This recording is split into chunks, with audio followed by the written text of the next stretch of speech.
Hey, good morning, everyone. How are you? Today is Friday, right? Good. Well, are you going to have fun in this weekend?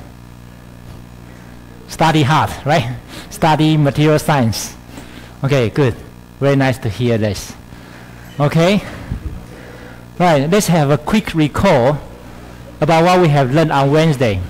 The most important message for you on Wednesday is quantization, which is everything is quantized in a very small world, in a very small scale. For example, like inside the atoms, everything is quantized. So the quantization, this is a quantized height and unquantized height. I'm sure you already know this. This is step 1, step 2, step 3, step 4. There's no step 1.5, step 2.7, no. So this is quantized, and this is not quantized. You cannot address where is step 1, step 2, step 3, and step 4, right? Okay, so this is unquantized. So this, and the first message telling us is this, right? So the charge of the electron is quantized, okay? So this is the message I want to give you on Wednesday. And then after that, we move to the model of the atoms. The model of the atoms, the first model is what? Is plum-pudding model. The plum-pudding model telling us that if you have eaten plum pudding, you realize that this is a sponge. This is a sponge cake, and inside there are many raisins, okay, or plums. And the J.J. Thomson regard the plums or raisin as electrons, and the sponge, the whole sponge itself, is a positive charge matters. Okay. Unfortunately, this is a wrong model because of this experiment. The gold-foil experiment telling us that the plum-pudding model atom is wrong because they realize that it's only a very small nucleus in the center of the atoms. Other places are empty. So there's nothing surrounding this in the atoms, only in the center, which is a very heavy, dense matter. Okay? And then they realize, after they do the calculation, they realize the scale of the atom, the scale of the nucleus to the atom is about 1 out of 10,000. Okay? 10K. To be precise, as I just told you, that the nucleus per atom is about 23,000, right, for uranium, because uranium has a very big nucleus because there are 92 protons. Okay, right. So this is wrong. So they propose a planetary. They have a planetary model. The planetary model telling us that you have something in the center, you have nucleus in the center, and the electrons surrounding the center. Okay. However, this is wrong. Why? Because if you have a positive center nucleus and you have negative charge electrons, eventually the atom will collapse. Why? Because positive attract negative. So this is wrong. So it doesn't make sense for this model. Okay, so after that we introduce you a Bohr atomic model. Bohr atomic model telling this is Bohr, right? And he has 6 postulators. And the last 3 are most important postulators. This one is energy of electron is equal to the kinetic energy plus potential energy. This is the conservation of energy, no problem. Okay. The second one is that the electron energy is quantized through its angular momentum. So angular momentum, you know that when you learn this in your high school, L equal to mVr. But interesting thing is the Bohr telling us mVr equal to n is an integer number, which is 1, 2, 3, 4, 5, and then times what? Planck time. This is h is a constant, which we call Planck constant, divided by 2 pi. So this is a constant. So that means what? The angular momentum is quantized because L equal to what? this one times 1, or this number times 2 or 3, 4, 5. Okay? And the postulate number 6 is Planck-Einstein relations applied to the electron transition. For example, the electron will transit from here to here, or from here to here, or from here to here, or from here to here. This phenomena obeyed the Planck-Einstein relations, okay, which is the energy transition. H times mu is the wave number, okay, equal to what? H times c. C is the speed of light, and then divided by lambda. Okay, so the transition will be like electron transition energy will deliver to what? This is a proton energy. This will emit or absorb the electron radiation energy. Okay, so these last 3 postulates are very important. So according to these postulates, we use the conservation of energy, and we use force equal to 0, and we use angular momentum quantized. And then according to these 3 postulates, and we have 3 equations. And because of these 3 equations, we have 3, and there are 3 unknowns in these 3 equations. So we have 3 unknowns, 3 equations. Yes, we can find out the radius of the electrons away from the nucleus. The electrons, the radius of the electron away from the nucleus. The second one is the energy of the system. The third one is the velocity of the electron. So these 3 unknowns, we can find out these 3 unknowns. Okay, and then on Wednesday, I'm sure I already tell you the radius, right, and energies. Okay, so the radius of the orbit like this is r equal to what? Equal to this number. This is a constant, and times what? N is an integer number, which is 1, 2, 3, 4, 5, divided by z. Z is what? Z is atomic number, which is the proton number. So for the hydrogen, that will be 1. For the helium, that will be 2. For the lithium, that will be 3. Right? So this is Z. So it depends on how many protons inside your nucleus, and the radius will be changed. Okay, for example, this is hydrogen. Hydrogen R1 will be R, right? The R2 will be what? Because Z is 1, right? R2 will be what? The 4R. R3 will be what? R3 will be 9R. So this is 1, 4, 9. So it's not 1, 2, 3. It's a 1, 4, 9, because this is radius is proportional to what? To the integer number power 2. Okay.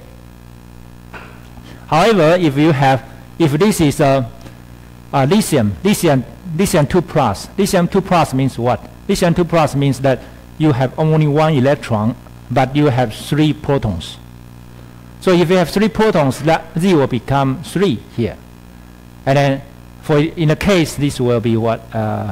This will be power, right? Oh, sorry. Radius, where is radius?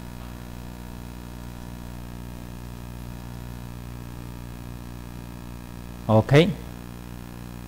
So as you know that if we increase the atomic number, which is you increase the atomic proton number in the nucleus, then the radius will decrease. Right? So this is 1, 4, 1, 2, 3.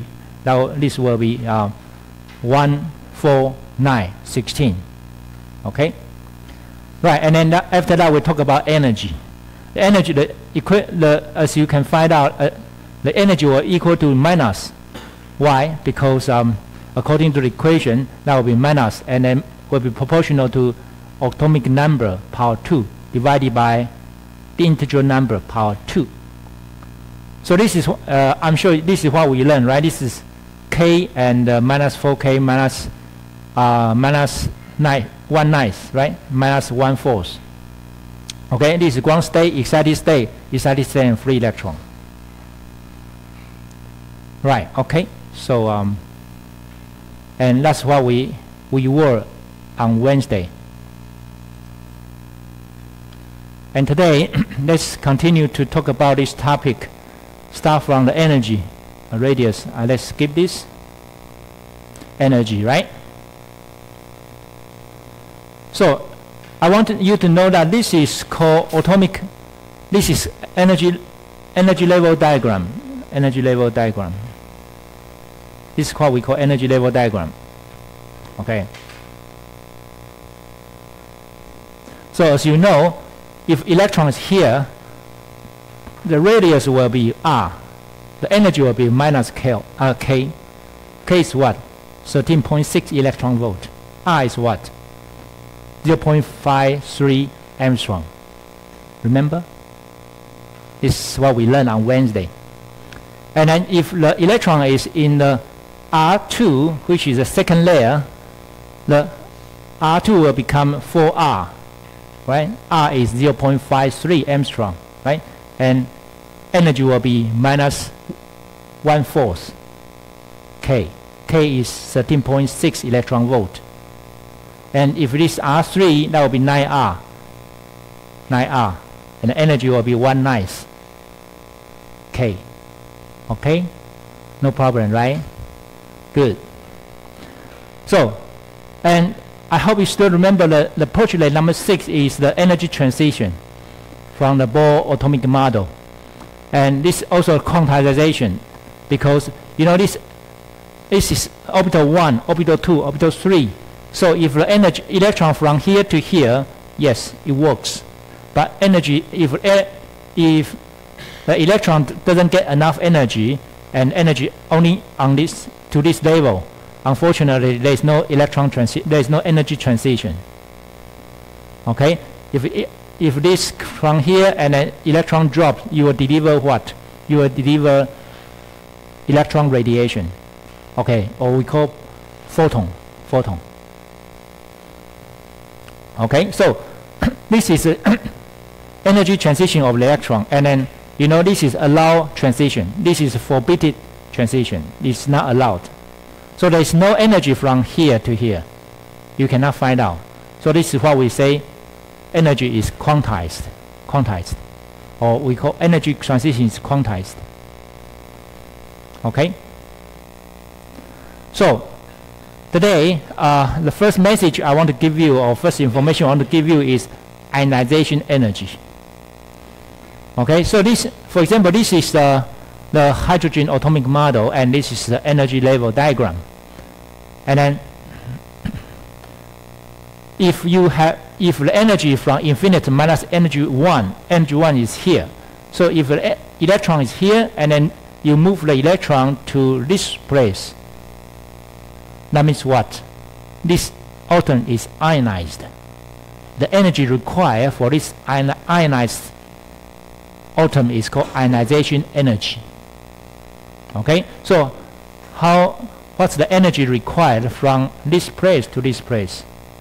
Of course, you understand that will be electron in the infinite position, which is 0, minus what? E1. E1 is here, right? So the ionization energy you will get is what? Is K, which is 13.6 electron volt. Right?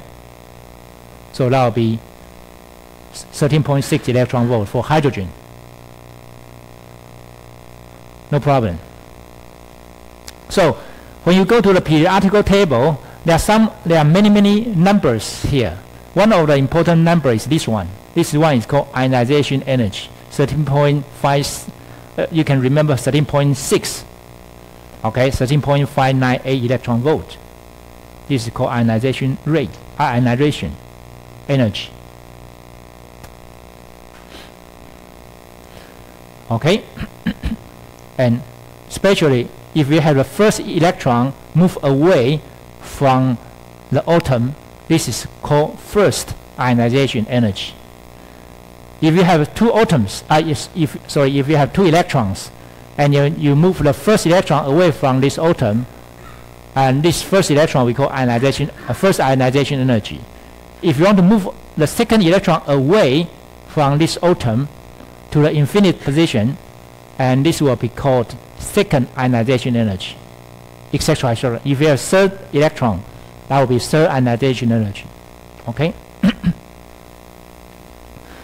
However, let's take a look of the case of lithium 2+. G it means that in the gas phase, that means there is no interaction between lithium ions.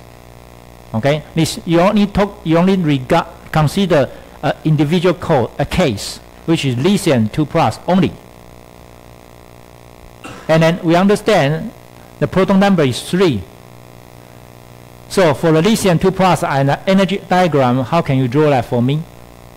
Of course, that will be this is the case, right? This is Bohr atomic model. Lithium 2+ become lithium 3 minus 1 electron. So can you draw the electron diagram for me? So of course, electron move to the infinite position, that will be 0. So energy will be 0. How about N1? Can you draw N1 for me? According to this equation, if this N1, this N will be 1 here, right? And Z will be 3. That will be 9. So the N equal to 1 orbital, the electron will be what? Will be minus 9K. So it's very far away from this level.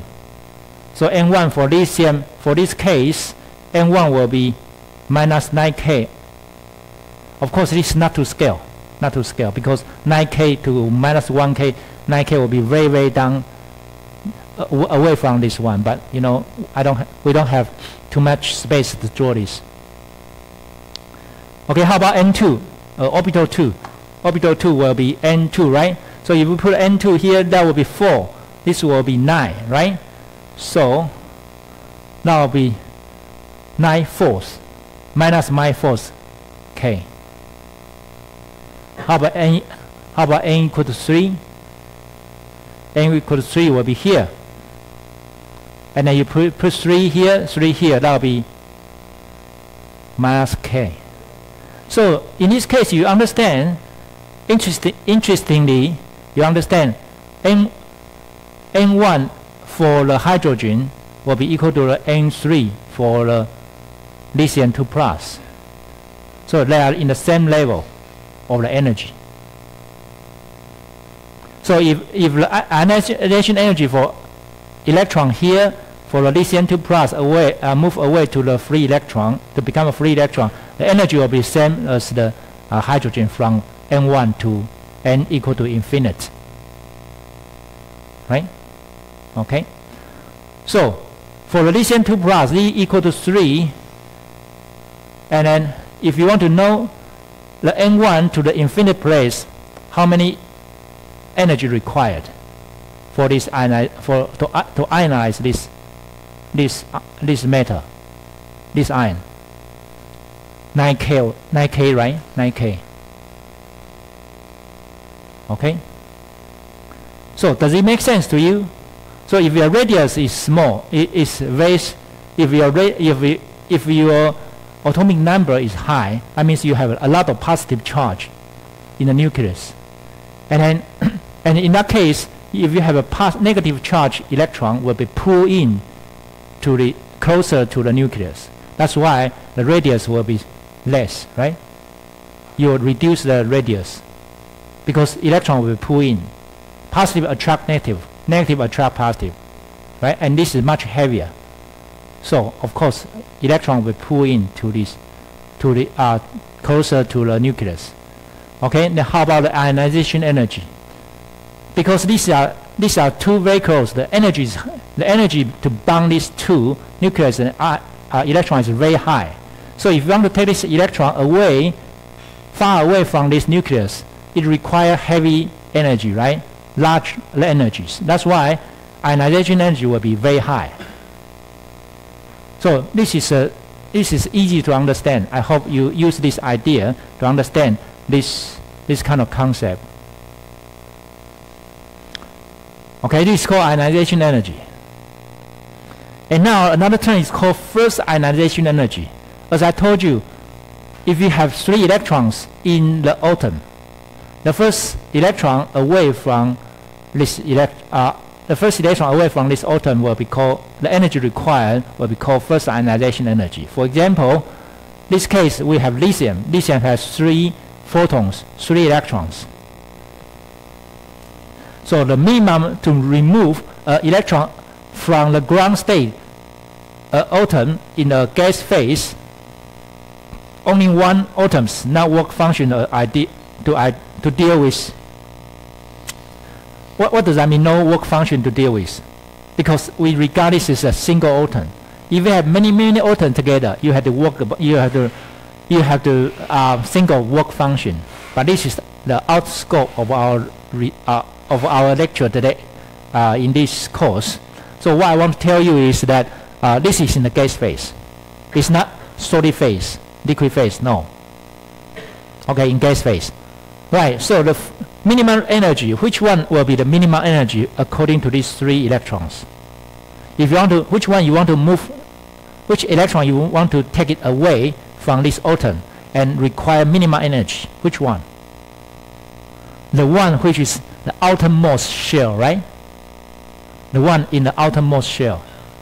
And that will be this one, because this is far away from the nucleus compared to these 2. So this one will be the first ionization energy. Okay? So lithium, this is a neutral atom. So lithium become lithium plus electron. This is first ionization energy. So if you take a look at lithium here, wow, is this the one? No, this is the yes, this is the one you measure. So they are always talk about first ionization energy. And as you can see, this is this hydrogen, right? Lithium. The first ionization energy for hydrogen will be 13.598, and lithium will be 5.392. This one is, the energy is much less than this one. Why? Why? Because this is in the outermost shell. Right? There are many electrons. There are 3 electrons. This is only 1 electron. And how about this? This has 11 electrons. So as you can see, the first ionization energy for sodium will be 5.139, which the energy will be less than this one, because there are 11 electrons, and this is only 3 electrons. So if you have 11 electrons, that means you have a lot of screen effect, right? You have 10 electrons before this electron can hit this nucleus. So this is what we call screen effect, and this is very far away from the nucleus. So the ionization energy, of course, will be the first ionization energy, of course, will be much less than the 3 and then 1 photons. Okay. So let's think of, if I take one away, this is called first ionization energy, and we can measure this. We can use a machine to measure this. Okay, of course, we can also measure the second ionization energy. If you take away and you have lithium plus, and you want to take one electron away, the second electron away from this atom, from this ion, of course, you got the second ionization energy. And if you want to take the last electron away from this lithium, that means lithium 2 plus become lithium 3 plus electron. And this is third ionization energy. And we can use Bohr atomic model to calculate this energy, as I just showed you. Right? This is 9K. So this can calculate by Bohr models. This can measure, but you can calculate. Calculate means what? You don't need to use a big machine, expensive machine to measure the energy. You can just use a piece of paper and pen to calculate the energy. How wonderful, right? Just use your brain and use calculation, and you can know, wow, that this is the energy. This is the beauty of the science, right? The beauty of the mathematics. So you understand, the third ionization energy will be much heavier, will be much larger than the second ionization energy, will be much larger than the first ionization energy. Why? Why? Because you see that this is 9K, right? This is K. Sorry, this is 9K, right? And this one is 5 only. 5 electron volt only. Why? Again, this is the inner shell. This electron is in the inner shell, and this energy is heavy, is strong, and this is weak, because this electron is far away from the nucleus. Okay, so now let's move to the third topic, which is velocity of the electrons. So now you know, for the hydrogen Bohr atomic model of hydrogen, and you know that this R1 equal to R, R2 equal to 4R, R3 equal to 3R, you know that? And then after you do the calculation of the velocity, you get this number.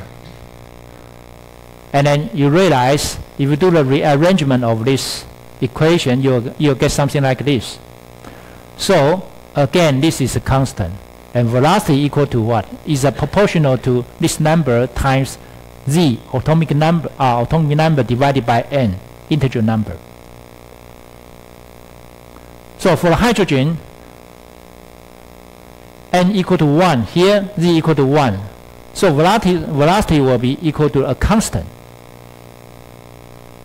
And how fast is the velocity? It's about 1% the speed of the light. So you know that this is what we want to know, is the velocity, this atom here, you want to know the radius, you want to know the energy, and you want to know the speed of this electron. Okay? So, and you know that the velocity is equal to the z divided by n. So if you increase the n, the velocity will decrease. So Vn1 will be larger than Vn2, will be larger than Vn3. That means the velocity in this position will be faster than this position, will be faster than this position by 1, 2, 3. Okay, V1, and then 1 half V1, and 1/3 V1. Okay, and V1 is about 1% speed of the light.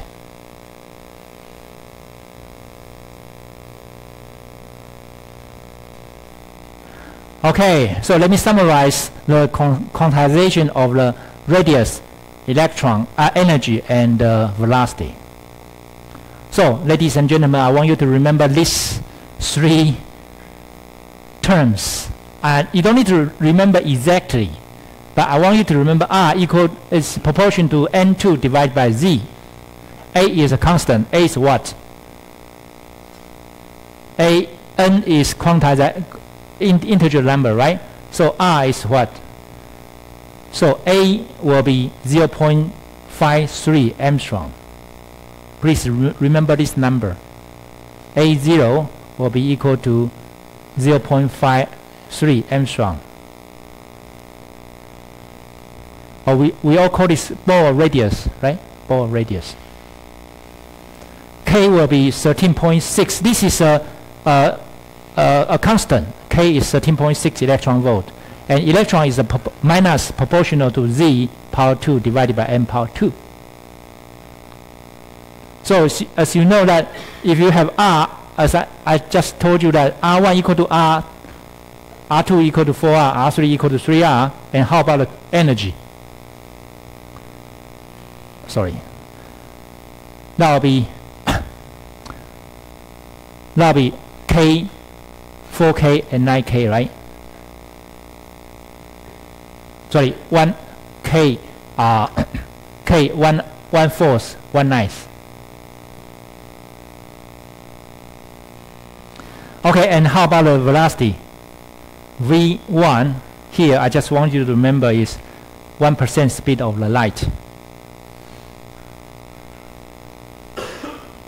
And V is proportional to Z divided by N. You increase the proton number, and you increase the speed. But if you increase the number of the orbital from 1 to 2 over 3, and velocity will be decreased. Okay. Right. Bohr, he's a great man. He's a Danish great man. You can find, he's wonderful, he's excellent, smart, brilliant, whatever, you name it. So you can see his face in the stamp, in the money, and you know, he's a great man with Einstein, okay? And his statue is in the university. Okay, and this is the paper he published about Bohr atomic model, which is a classic. Very, you can find this in the internet. Very good scientist, and change the way of thinking in the world. Okay, so let me summarize this. I think I don't want to summarize this now. I want to leave this for next week. Okay, so let me refresh this. Right. So, so this is Bohr atomic model. The electrons are assumed to revolve around the atomic nucleus in the orbitals. Okay, which is right. And the position of any particular electrons is more or less well defined in terms of its orbital. But the problem for the Bohr atomic model is that inability to explain several phenomena involve electrons. So Bohr atomic model only allows one electron only. But if you put 2, 3, 4, 5 into this atom, you cannot explain. You cannot use this model to explain. So this is the problem. Okay, this is the problem. And how can we? You know, there are many great scientists. They move forward to develop more models for to replace Bohr atomic model. But Bohr atomic model is true. It's not. It's real. Okay, and you need to prove it. You need to prove it. Okay. So another way to prove this is called light spectrum of the atomic hydrogen. So I will leave this later, and now it's time to refresh ourselves, right? To wake up. Let's play Kahoot. So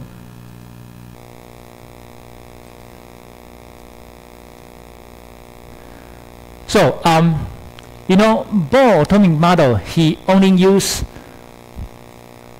piece of paper and pen to write down the equations, and he solved the equations. He find out the energy, he find out the radius, and he find out the speed of the electrons. But is this true?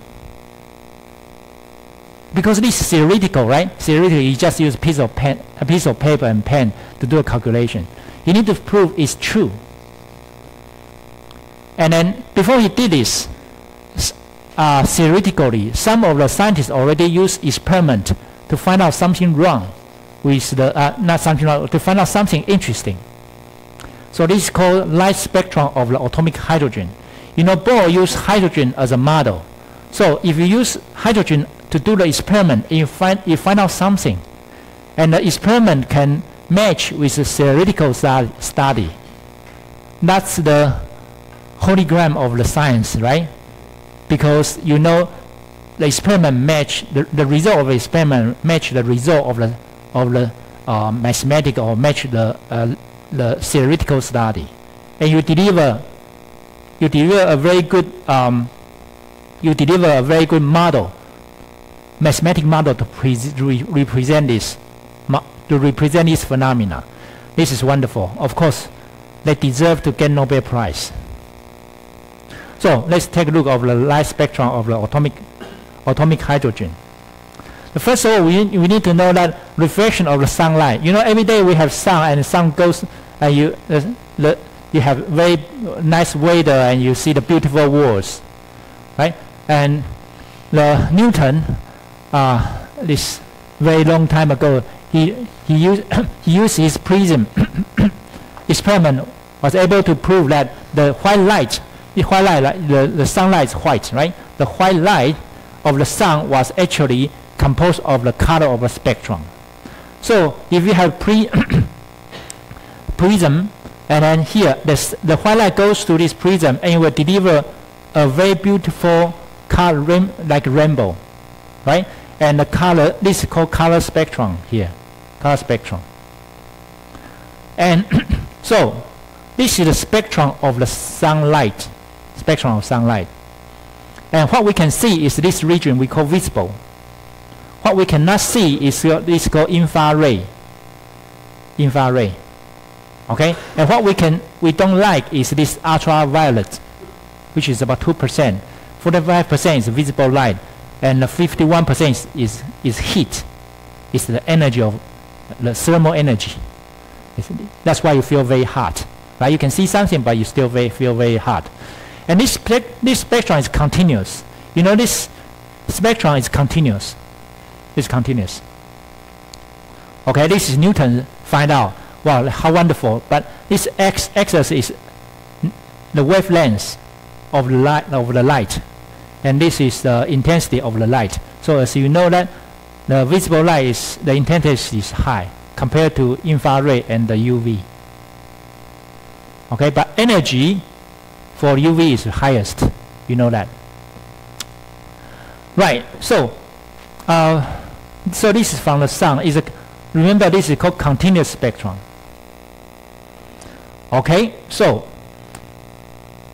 and 2 centuries ago, the scientists found out that if I put a gas into a gas discharge tube, this is called gas discharge tube. You put hydrogen into this gas discharge tube, and then you apply a very high voltage into this gas discharge tube, and you realize the light come out. You know, light normally when we talk about light is in this region. In the whole spectrum we call electron radiation, or to be precise we call electromagnetic radiation. Okay, or you can call it photon. Okay, this is a different way to address this spectrum. So you have light, photon, or electromagnetic radiation. However, what I want to say is, if you put hydrogen in this gas discharge tube, and you realize the light come out. The light come out. Of course, you can learn from Newton. You have a prism here, but before the prism, you need to collimate this light to make it straight and to be precise. So you have lens to convert this light into a slit, and then they go through this prism. And then the light, if you go to the prism, you will get a spectrum, right? You will get a spectrum. However, interestingly, you don't get a continuous spectrum. You got only 4 lines in the spectrum, which is red, green, blue, and violet. You only got 4 lines. You don't get a continuous spectrum. Why? They are wondering why. Sun, continuous spectrum, but hydrogen, discrete spectrum, not continuous. So this is called spectrum of atomic hydrogen. It's not hydrogen molecule, okay? It's hydrogen atom. Okay. So this experiment is done by Armstrong. He's a Swedish scientist. In 1953, A. Armstrong realized there's only 4 lines here. And this is what we call light spectrum of the hydrogen. Light spectrum of the hydrogen. And scientists try to think why there are only 4 lines. And of course, this is quantized, right? 4 lines only. It's not continuous. Quantized. Red, green, blue, violet. So why spectrum are not continuous like sunlight? So a few years later, 1885, J.J. Balmer, this is called wave number. He tried to think that can this wavelength, you know, this all color has a wavelength. For example, the wavelength of the red is 656 nanometer. Green, the wave number of the green color is 486, and for blue is 434. For violet is 410. and he's very smart. He think that can I use the equation to represent this phenomena? That means, can lambda be a function of integer number times a constant only? Is it wonderful? If you can have this equation, and not fortunate, I don't know why, he's also a very good scientist. He realized this equation can represent these 4 numbers. So the reciprocal of lambda equal to r. R is a constant, which is 1.1 times 10 to 7. And this is and times this one, this term. And n equal to 3, 4, 5, 6. So if you put n equal to 3 in this place, you got this number. If you put n equal to 4 here, you got this number. If you put 5 to n to here, you got this number. So this is the equation represent these 4 numbers. So that means what? The wavelength is quantized. The wavelength is quantized. Okay? So you might say, well, Professor, why this is not 1 and this is not 2? You will find, I'm going to tell you very soon, because this is just part of the story only. The J.J. Balmer he realizes, because this is visible. You have some spectrum in the invisible. You have some spectrum in the ultraviolet region. But 2 centuries ago, this is good enough, right? You just can see, and you use a mathematical equation to represent this phenomena. That means what? That means you can predict something like weather, right, in the future. Okay, so we reciprocal of this lambda, we use this, we call wave number, like mu over bar here. Mu over bar here, we use this as we name this as a wave number. And this wavelength, of course, you know that. Right. So that means determine the wave number is quantized. This is not quantized anyway. So you might say, well, Professor, what's something to do with the Bohr atomic model? So how the Balmer series validate with Bohr model? Because this is experimental, right? You got this equation is because you do this experiment. And that's what we call empirical model. And interesting thing is that this equation will be exactly the same as the Bohr model. When you do the calculation, you find out the same equation as the experiment. So theoretical match to experiment. That's why Bohr is great. Because in order to do this experiment, you need to have a lot of setup. You need to spend money. You need to spend time. But Bohr just used piece of paper and pen. He did the same equation. He got the same equation. But I'm going to tell you this later. Before that, I want to tell you the physics of the gas discharge tube. So this is a gas discharge tube. Okay, this is a gas discharge tube. And then, of course, this is a glass tube. You can see. That's why the light can come out from the gas discharge tube. And then you have an electron beam. Inside this gas discharge tube, you have a gas at low pressure. What does that mean, gas with low pressure? The gas at low pressure means the density of the gas is very, very low. So that means all the gas are individual, not close to each other. Okay? And then the pressure represents the concentration. Okay? Pressure represents concentration. So you have very less gas. And then when you apply a voltage to the cathode, to the anode, this cathode and anode, the electron will shoot from the cathode to the anode. So electron has because of high voltage, the energy of the kinetic energy of electron will be very high, and this is called electron beam, will shoot from the cathode to the anode. Okay, so when the electron shoot from cathode to the anode, electron will hit the gas. And because energy exchange from the electron to the gas, and something come out, the light come out, or we call electron radiation come out, or photon come out. And this is what we call cathode ray. Cathode ray. And cathode ray is another word is electron beam. Electron beam. So energy of electron equal to what? Because this is, the conservation of energy is that electron of energy, energy of electron equal to kinetic energy plus potential energy. And there is no potential energy. So this is electron energy. Equal to what?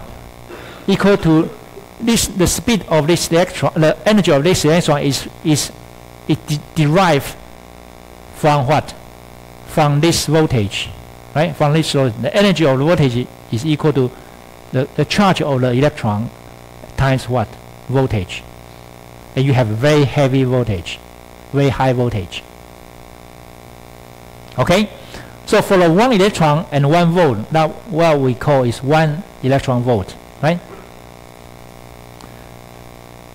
So this is 1 electron, 1 volt. 1 electron is 1.6 times 10 to minus 19 coulomb times 1 volt, right? And this will become 1.6 times 10 to minus 19 joule.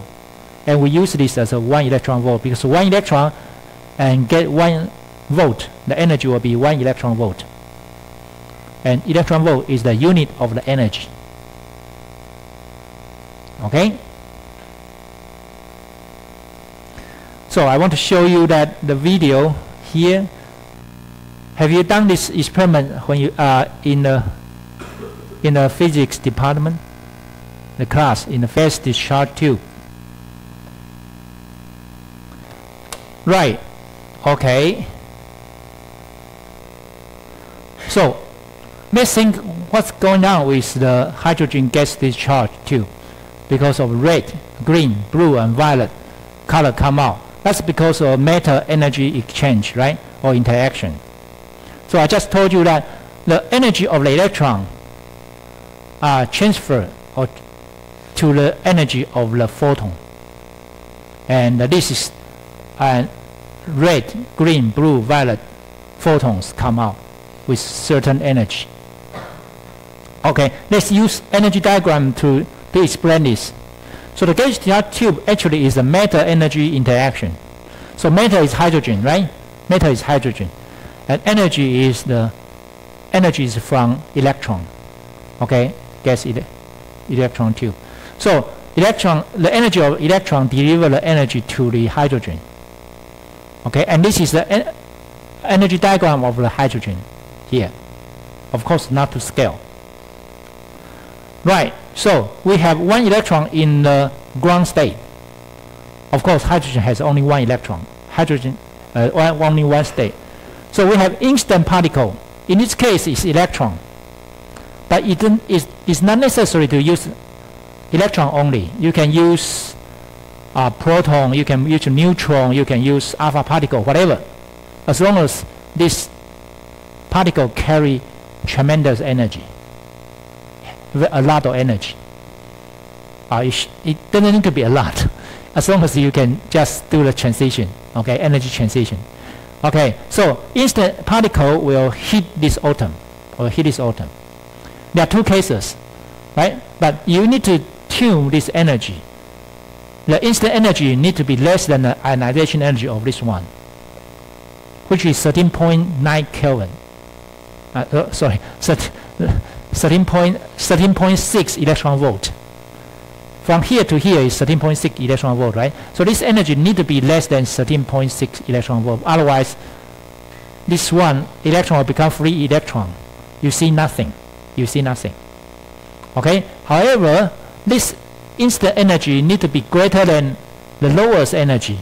The lowest energy is this one to this one. This is lowest energy from N to 2. So the energy need to be between this energy, ionization energy, and the energy transition from orbital 1 to orbital 2. And what happened? For example, let's give an example. If the energy from this instant particle is this large, so this energy is good enough, high enough to kick this electron away from the orbital 1 and then move to orbital 2, right? So if you see this is energy diagram, but if you see the real case, this electron here with this energy to kick this electron, is easier for this electron to move from here to here because energy is enough. So this electron will move to the second level or the second orbit. Okay? And what happened? Because of the Coulombic attraction, this is positive, right? Because this electron will kick out from here, and this is called excited state, which is not stable. And this electron will be attracted by a nucleus, we call Coulombic attraction. This electron will drop from the excited state to the ground state. And because you need to release this energy, right? And the energy received is photon. So you have an electron radiation come out. So this is, so you can see the light from the gas discharge tube. This is photon with this certain energy. Okay? And then what happened to the rest of the energy? So this photon, we follow the Planck-Einstein equation, h mu equal to hc divided by lambda. Right? Okay, so the energy is this one. And you know this is quantized. This energy is quantized because of this energy gap. Okay, what happened to the next? This is the speed very fast instant particles, but when you come out, will become what? Slow electron, slow speed. So slow electrons. So you have two. This energy will transfer to this energy to this energy. This is what we call conservation of energy, right? Right, okay. So this is called, we can call it scattered particle. It can be electron, it can be proton, it can be neutron, it can be alpha particle. Okay, so you can tune the energy here. So this instant energy is continuous variables, right?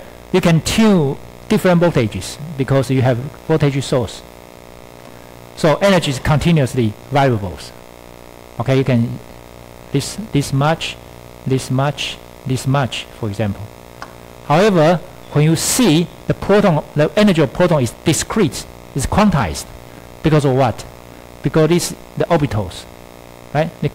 It's quantized. And that's why you got a set of the wavelengths, which is red, green, blue, violet. And then this is the characteristic of the matter, of the target gas. So if you put hydrogen, you can get this green. You can get this green, red, green, blue, violet with certain wavelengths. However, if you put a neon into this gas discharge tube, it doesn't deliver these four colors with certain wavelengths for you. So the different gas you put, you will get different set of the wavelengths.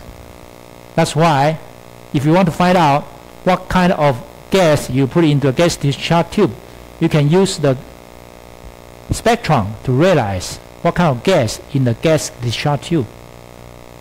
Okay, so this is a characteristic of the target gas element. That's why for the case of the hydrogen, you got these four colors, four wavelengths. Okay, so this is the important. So for the characteristics of the target gas element, this is the hydrogen energy diagrams, right? And then if you have all this is lithium energy diagrams. If you have n from 2 to 1, this is n from 2 to 1, you got 3 out of 4 K. But if this is n to 2, from 1 to 2, the same energy level transition, you got different energy number. That's why this is what we call characteristic target gas element. So this energy is different. Okay? Right, so this electron emission transitions. Right, okay, so the energy of the incident particle is variables, and the energy of the emitted photon is discrete. So variable and discrete, right? And that's why we got these 4 numbers here. And then for the case of the hydrogen, energy diagram will be n equal to 3 to 2. This is a Bohr model, right? Bohr model. And from 3 to 2, you put 3 here, you got what? You got red. And from 4 to 2, you got green. From 5 to 2, you got blue. From 6 to 2, you got violet. So this is discrete. So the energy of the emitted photon is the characteristic of the target gas element. So it depends on different different elements you put in the gas discharge tube. You got different spectrums. For example, this is hydrogen spectrum, right? And then if you put the argon into this gas discharge tube, you got different wavelengths. So according to this wavelengths, you can realize what kind of gas you put into a gas discharge tube. Okay? So this is an example to show you. You know, you call 霓虹灯. I don't know why now. Probably this will disappear because you use LED to represent this neon. You know, in the pub, when I was young, when I was in England, the best place to practice English is go to pub. When you drink alcohol and you talk nothing, you don't know anything, you just talk with your friend, and you can practice your English very well. Okay, but don't go to the wrong pub. You know, you might get killed. Your life might be in danger. You know, there's one time I go with my friend. He's one of my best friends actually. We still contact each other. He took me to a heavy metal club. Everybody, when I go in, I feel well, I'm the only foreigner in the club. Everybody look at me. Why this stranger is here? Okay, I wear very normal. You know, they have, you know, heavy metal. You know heavy metal, right? They have you know, something like this, and then black color clothes. So my friend, he's my English friend. He want me to experience this kind of different culture. But I feel if I go into that alone, my life might be in danger. Okay, but anyway, this is a pub. Okay, and the pub you have this kind of light. We call 霓虹灯. Okay, it's, you know, you use different color, you use different gas and to make this kind of tube, and it give it different color. You even can do the combination of these different type of gases. Okay, so you make the pub looks very nice, right? Okay. Right. Anyway, but now because this is fragile, you know, it's made of glass. Easy to break it. So if you use LED to represent this, you can see this in the pub anyway. But now probably you cannot see this kind of tube. So what I want to tell you is that each element generates its own unique set of the wavelengths of the emission or absorption. So helium is this color, neon is this color. So this is when you have this color and you put it in the prism, and then you can get a set of the wavelengths. And if you find out wavelength is this one, you know, yes, this is hydrogen. If you get the wavelength of this, you know, wow, this is helium. Okay, this is lithium, oxygen, carbon, nitrogen, neon. So this is the characteristic of this spectrum is the characteristic of this hydrogen. This spectrum is the characteristic of the lithium. And what's this for? You know, when you have star, you know, at night when you have star, it's bright, right? It's bright. So when you can get the light, you can get a spectrum from this star, and you can analyze what kind of gas the star has. Okay, what kind of chemical composition in this star. Okay, this is one of the examples to identify the content of the stars. Okay. Oh, just for your information. So this is cathode ray tube. When I was young, the TV is very heavy and very small. I don't know, have you seen this before? When you are young? This is called cathode ray tube. 阴极射线管 in Chinese. Cathode ray tube. The cathode ray tube is the application of gas discharge tube. Okay, so this is how it works. You have electron beams. Again, you have a very high voltage cathode and anode, and then electron beam will shoot from the cathode, and electron beam will be delivered to this screen. Okay, by coils, because you need to change the direction of the electron beam, or you need to control the speed of the electron beam. So you can hit this. You can hit the screen. In the screen, there's some phosphorus, 荧光粉. Okay, so electron beam hit this powder, you will get green color. Electron beam hit this color, you can hit this material, you can get red color. Okay, and if you have three colors, three original color, you can get full colors. Right? Okay, if these three are closer enough, you cannot tell by your eyes, so you can get full color. So this is what the beginning of this is what we use as a TV or as a monitor when I was young. But of course now you understand now it's replaced to the flat panel display. Flat panel display is LCD, liquid crystal display. The phenomena or the phenomena of the TV is different. So it's not the it's not the really things you can compare. But as you know, that the flat panel display like LCD, like this panel is very thin and very light and very big, but you cannot make CRT like very big with very lightweight. No, it will be very, very heavy. Right. So let me show you that. Okay. So, ladies and gentlemen, I want you to remember this one. We are talking about spectrums, and this is called electromagnetic spectrum. As you know, that's what we can see. This is a visible region, right? And the wavelength of this visible region is from 400 nanometer to 700 nanometer. So what you can see from the electromagnetic spectrum is very, very narrow, only in this region. But electromagnetic spectrum is very wide, from very big wavelengths to a very, very small wavelength. And you understand, if you have very small wavelengths, the energy will be very, very high. Okay? So this is frequency, and the frequency is the wave number. So if you reciprocal the wavelength, you get the frequency. Okay, so as you can see, the wavelength decrease, the energy, the frequency increase. Okay, so here just give you an idea of length. For example, your fingernail here is about 10 to minus 2 meter, right?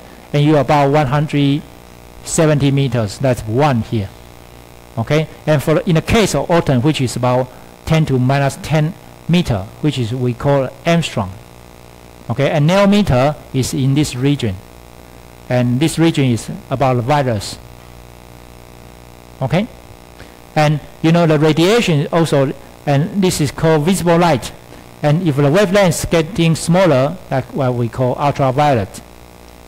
Okay, and then this is soft X-ray and hard X-ray. And if you have very heavy energy, you got gamma rays. Okay, and infrared, which is deliver the thermal energy, and this is FM and AM. That's what we use for the communication. right?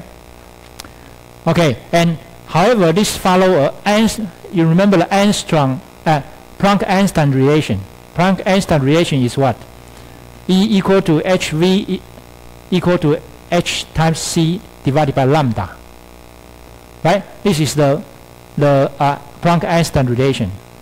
So the reason is that if you see the red line here, you can put a number here, right? And you can realize the energy, even the wavelength.